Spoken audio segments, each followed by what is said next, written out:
Sino nga ba ang pinakamalakas na content creator sa Pilipinas sa larangan ng 1v1 na pwede nating tawaging content creator na pangbato ng bansa sa 1v1?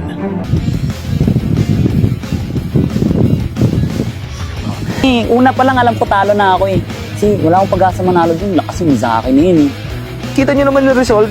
Medyo nahirapan din ako sa late game kasi sakit nyo na pala. Pero yun lang guys. Hintayin nyo pa rin. Next laban namin. Papahirapan ko pa to si Trippings. At eto na, game number 3, ang pinakainiintay ng lahat. Lapu to Lapu ni Mizaki at Trippings. Ito na guys, third game. Ang pinili kong role is fighter. Kasi dito na magkakalaman kung sino ba talaga mas malakas sa amin ni Trippings. Pinili niya pa talaga fighter. Talunin ko na lang siya gamit sarili niyang main hero. Parehas naman kami lapo, di ba? Lapo siya, lapo ako.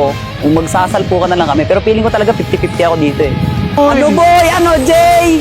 Ano Jay? Makulit ka, Eto, ha? miniro mo to? Miniro mo yan? Miniro mo yan? Bonak! Kid preschool. Ba't ganun ang 3 galing plus. mo maglapo ah?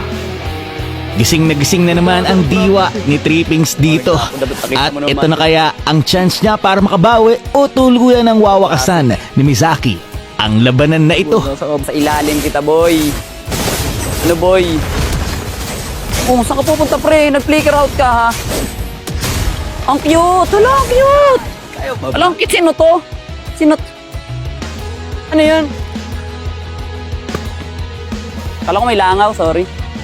Si Trippings dito ang nakakuha ng first blood.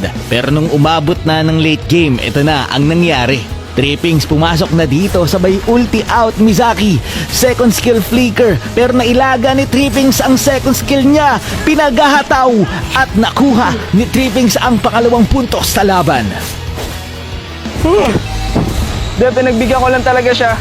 Di pa kasi talaga yun yung tunay ko na build. Ano ba yung tunay mong build? 18 minutes na nga ng laban at eto na mukhang nagkakaambaan na sila dito.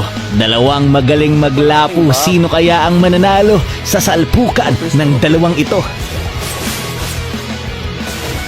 Eto na nga po si Trippings, nag-ulti na pero nag-ulti out lang din si Mizaki.